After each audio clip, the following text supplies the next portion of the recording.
শীতের একটা সুন্দর সকাল উপভোগ করতে কার না ভালো লাগে। আমার তো খুব ভালো লাগে। তাই চলে যাচ্ছিলাম পার্কে। কারণ পার্কেই একমাত্র জায়গা যেখানে গেলে আমার মনে হয় শীতটা খুব সুন্দর করে উপভোগ করা যায়।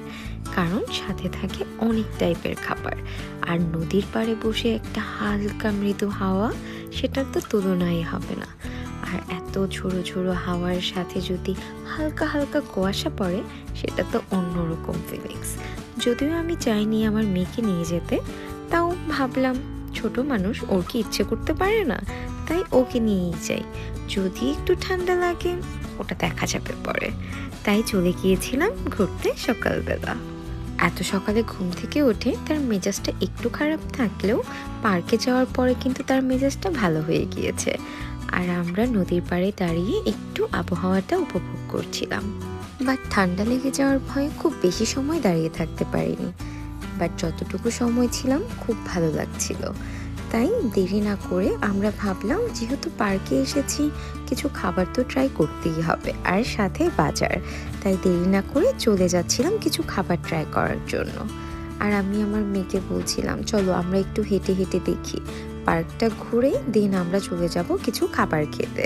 আর যেতে যেতে চোখে পড়ছিল এই খেলনাগুলো, যেগুলো বাচ্চারা দেখেই অ্যাট্রাক্ট হয়ে যাচ্ছিল। যদিও আমার মেয়ে খুব ছোট, তাই এখনো অতটা বায়না করা শিখেনি। বাট তার বায়না একটাই, তাকে হাঁটতে দিতে হবে, নতুন নতুন হাঁটা শিখেছে বলে কথা। তাই আমরা হেঁটে হেঁটে চলে যাচ্ছিলাম পিঠা আরও যা যা আছে সব কিছু খেতে। আর যেতে যেতে দেখছিলাম এখানে শীতের অনেক কিছু উঠেছে, জামা কাপড়, মাফলার, প্যান্ট, হুডি, অনেক কিছু। আমরা দুটো পিঠা ট্রাই করলাম, পিঠাও দুটো খুবই ভালো ছিল। একটা ছিল নারকেল পুলি, একটা ছিল মাংস পুলি। আর এই শাপলা ফুলগুলো দেখেই আমি কিনে নিয়েছিলাম। আর এই যে সকালের বাজার, সব কিছু ফ্রেশ ফ্রেশ দেখেই মনে হচ্ছিল সব ভেজিটেবল কিনে নিই। এই শহরে যত জনপ্রিয় বাজার আছে তার মধ্যে কিন্তু এই পার্কের বাজারটা অন্যতম। কারণ এখানে সব কিছু পাওয়া যায়। আর সকালে মর্নিং ওয়াকে আসা 90% মানুষই এখান থেকে বাজার করে নিয়ে যায়। আর চাহিদা একটু বেশি থাকায় এখানে জিনিসপত্রের দাম তুলনামূলক একটু বেশি বলা যায়। বাট তারপরেও সবাই এখান থেকে কিনে নেয়, কারণ এখানে দেখে শুনে সব থেকে ভালো জিনিসটাই কেনা যায়। আর নদীর টাটকা মাছ তো আছেই, এখানের মাছগুলো সবসময় অনেক টাটকা হয়।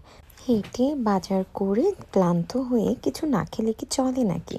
তাই আমরা চলে গেলাম বাজারের পাশেই পুরীর দোকানে। এখানে অনেক ভিড় ছিল, অনেকক্ষণ ওয়েট করে আমরা পুরি আর চা পেলাম।